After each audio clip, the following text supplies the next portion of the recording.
आखिर कैसे तोड़ा हनुमान जी ने सुदर्शन चक्र का घमंड। एक बार श्री कृष्ण ने हनुमान जी को बुलावा भेजा। जब हनुमान जी द्वारिका पहुँचे तो सुदर्शन चक्र द्वार की पहरेदारी कर रहे थे। हनुमान जी ने सुदर्शन से कहा, प्रभु श्री राम ने उन्हें बुलाया है। जिस पर सुदर्शन बोले, यहाँ श्री राम नहीं रहते हैं और भगवान श्री कृष्ण की आज्ञा के बिना मैं किसी को अंदर नहीं जाने दे सकता हूँ। हनुमान जी की विनती करने पर भी सुदर्शन नहीं माने और वह हनुमान जी के सामने अपनी शक्ति का प्रदर्शन करने लगते हैं, जिसे देख हनुमान जी सुदर्शन चक्र को पकड़ करके निगल जाते हैं। फिर जब हनुमान जी अंदर जाते हैं तो श्री कृष्ण श्री राम रूप में उनकी प्रतीक्षा कर रहे थे। माता सीता जब उन्हें खाने के लिए कुछ फल देती है तभी उन्हें कुछ ध्यान आता है और वह अपने मुख से सुदर्शन को बाहर निकालकर मुक्त कर देते हैं। जिस पर श्री राम उनसे पूछते हैं, आपने हमारे अस्त्र को अपने मुख में जगह दे दी, ये मित्रता कब हुई? इसे सुन हनुमान जी मुस्कुराने लगते हैं। दोस्तों, कमेंट में जय श्री राम जरूर लिखें।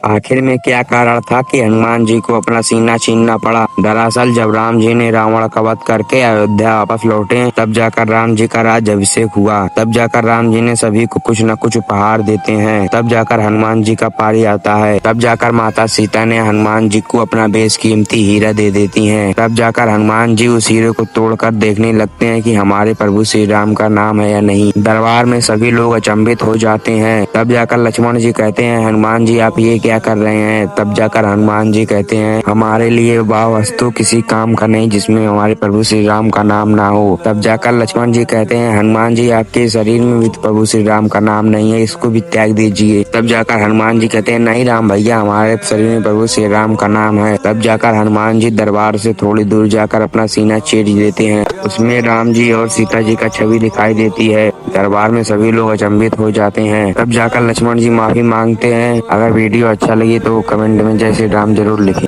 हनुमान जी को कैसे मिली शक्तियाँ? दोस्तों, रामायण के अनुसार एक बार हनुमान जी को भूख लगी और वह अपने आसपास खाने के लिए कुछ ढूंढने लगे। कुछ देर ढूंढने के बाद उन्हें दूर लाल रंग का फल दिखाई दिया। हनुमान जी उस फल को खाने के लिए उसकी तरफ जाने लगे। जब हनुमान जी आकाश में पहुंच गए तब राहु ने देखा कोई विचित्र शक्ति आ रही है, इसीलिए उसने भगवान इंद्र से सहायता मांगी। तब भगवान इंद्र ने हनुमान जी को रोका और पूछा, कहाँ जा रहे हो? तब हनुमान जी ने कहा कि मैं उस लाल फल को खाने जा रहा हूँ। जिसके बाद भगवान इंद्र ने हनुमान जी को समझाया कि वह लाल फल नहीं बल्कि सूर्य देव हैं। लेकिन हनुमान जी कहाँ मानने वाले थे और वह सूर्य देव की तरफ निकल गए, जिससे भगवान इंद्र क्रोधित हो गए और उन्होंने हनुमान जी पर वज्र से प्रहार कर दिया। हनुमान जी धरती पर गिरने लगे। तब हनुमान जी के पिता पवन देव ने उन्हें संभाला और क्रोध में इस संसार की वायु की गति को रोक दिया। जिसके बाद ब्रह्मा जी व सभी देवताओं ने पवन देव को समझाया और हनुमान जी को शक्तियाँ दी, जिस कारण से हनुमान जी महाबली हनुमान बने। दोस्तों, हनुमान जन्मोत्सव के पावन अवसर पर कमेंट में जय हनुमान जरूर लिखें।